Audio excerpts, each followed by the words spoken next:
São 17 horas em Paris, está a ouvir a RFI em português. Neide Ribeiro. Em Moçambique, a Cruz Vermelha condenou a violação do direito humanitário internacional e lembrou que os corpos de pessoas que morrem durante conflitos armados devem ser tratados com respeito. Vários documentos confidenciais foram encontrados em casa do presidente norte-americano. Joe Biden diz que os documentos foram retirados do local devido por erro e promete cooperação total com o Departamento de Justiça. Estes são alguns dos assuntos que vamos desenvolver. No controle técnico desta emissão está Dusko Sekulic e o jornal começa agora. RFI, as vozes do mundo. Em Moçambique, a Cruz Vermelha condenou a violação do direito internacional e lembrou que os corpos de pessoas que morrem durante conflitos armados devem ser tratados com respeito. A ONG de Direitos Humanos referia-se às imagens que estão a circular nas redes sociais, onde se vêem militares supostamente sul-africanos a queimarem corpos de rebeldes moçambicanos em Cabo Delgado. As tropas sul-africanas chefiam a missão da SADC, que apoia os militares moçambicanos na luta contra o terrorismo no norte do país. A reportagem é de Orfeu Lisboa.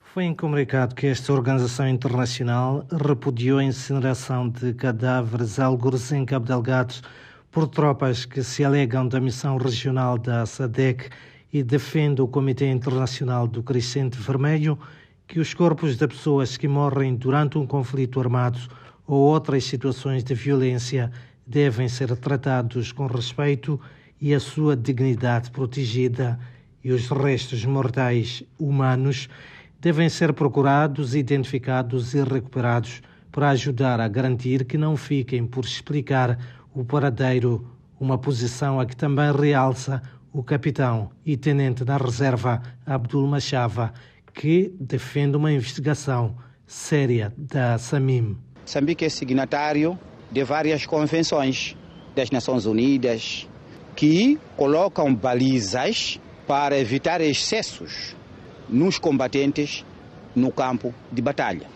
E aquele cenário que nos foi trazido é um cenário de excesso. Cresce em Moçambique a onda de repúdio a atitudes de tropas supostamente sul-africanas.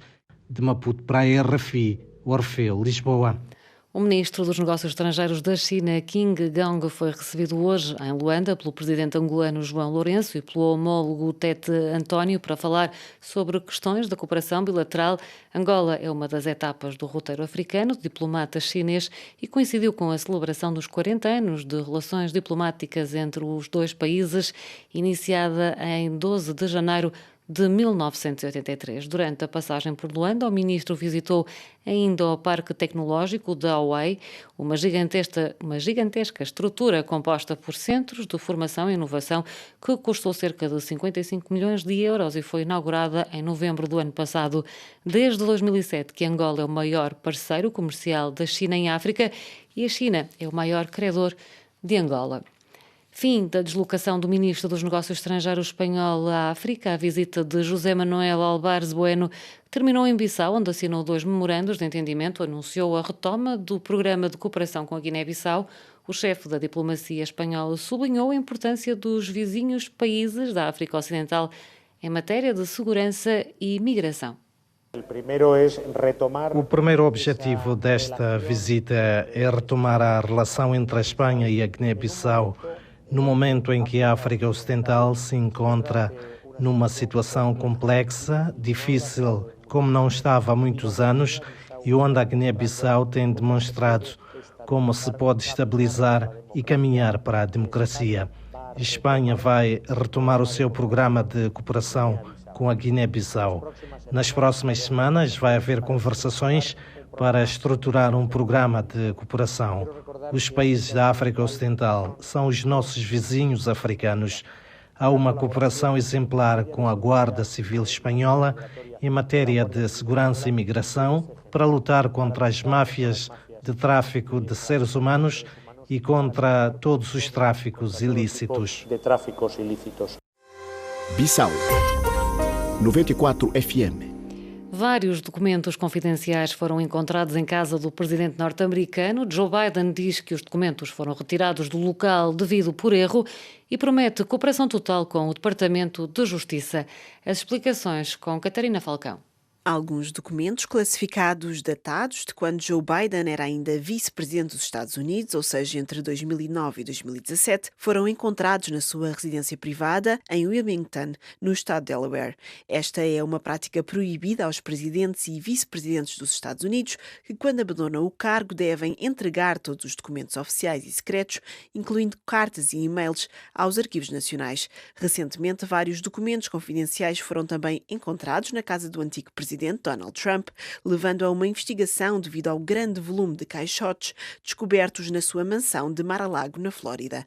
Sendo atualmente presidente, Joe Biden, através dos seus advogados, veio justificar-se, garantindo que os documentos foram guardados por engano na sua garagem e que vai cooperar com as autoridades. Alguns destes documentos estariam então guardados na sua garagem, junto a um dos seus carros preferidos, um Corvette verde garrafa dos anos 60, e confrontado por um jornalista, Biden disse que a garagem estava fechada e não era como se os documentos estivessem no meio da rua. Mesmo se o volume de documentos confidenciais não é o mesmo, os membros do Partido Republicano já se mostraram preocupados com uma potencial diferença de tratamento entre Trump e Biden, nomeando desde já um procurador para acompanhar a investigação a estes documentos. Merrick Garland foi assim nomeado para liderar o inquérito contra o presidente, garantindo independência face à Casa Branca. A China volta a registrar uma queda importante das exportações, de cerca de 10%, a maior desde o início da pandemia, um risco para a segunda economia mundial. As explicações são com Eva Massi. As exportações caíram de 9,9% em dezembro, cerca de 28 mil milhões de euros, um recorde negativo desde o início da pandemia. Em novembro, as exportações já tinham diminuído cerca de 9%, e esta queda contínua explica-se tanto pela epidemia de Covid, que tem ganho terreno no país nas últimas semanas, como pela diminuição da procura externa. Para alguns atores do mercado, esta situação destaca a importância de impulsionar o consumo interno como principal motor da economia em 2023, e os mercados esperam que Pequim anuncie mais medidas para sustentar esse consumo interno. A China, segundo a economia mundial, enfrenta sérios obstáculos externos, com a inflação a aumentar no mundo e os preços da energia a disparar, e internos, com o aumento do número de doentes da Covid-19, o que perturbou fortemente a produção e as cadeias de fornecimento do país. Resultado: ao longo do ano de 2022, as exportações chinesas aumentaram apenas 7%, em vez dos 30% registados em 2021. Foi formalmente acusado de homicídio o homem suspeito de ter matado a tiro o ex-primeiro-ministro japonês Shinzo Abe a julho do ano passado. As autoridades dizem que o motivo para o crime foi o ódio do suspeito ao grupo religioso com o qual Shinzo Abe tinha ligações. O ministro do Trabalho do Peru, Eduardo Garcia Birimiza, apresentou a demissão e apelou à presidente do país, Dina Boluarte, que peça desculpas e que reconheça erros na resposta aos protestos antigovernamentais, nos quais já morreram pelo menos 49 pessoas.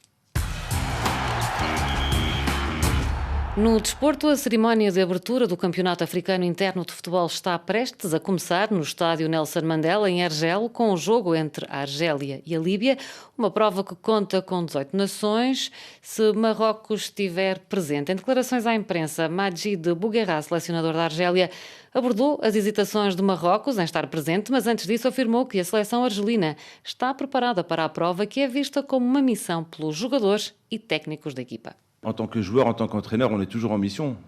Enquanto jogador ou treinador, estamos sempre em missão, sobretudo quando é para o nosso país. O argelino morre pelo seu país, ele ama o seu país. Os jogadores vão fazer tudo pelos adeptos, porque essa é a maior motivação para os jogadores, para a equipa técnica, para toda a federação. Estamos em missão, estamos muito motivados, temos a sorte de jogar perante os nossos adeptos. Agora temos de fazer o nosso trabalho. O lema é simples: Marabá, bem-vindo. Há 18 equipas, é uma festa africana, queremos que todas as equipas estejam presentes. Isso é uma certeza. Até é uma festa nacional para nós. Vão acontecer jogos com qualidade que vão permitir mostrar todos os jogadores de cada uma das nações. O CHAN é fantástico para os jogadores locais, porque em África há muito talento, mas não há uma montra para eles. Há jogadores que não têm a sorte de jogar na seleção principal, então essa competição é o melhor meio para mostrar o talento. A Europa está a um passo, o que permite a vários agentes estarem presentes. Espero que todas as nações estejam cá e que a festa comece.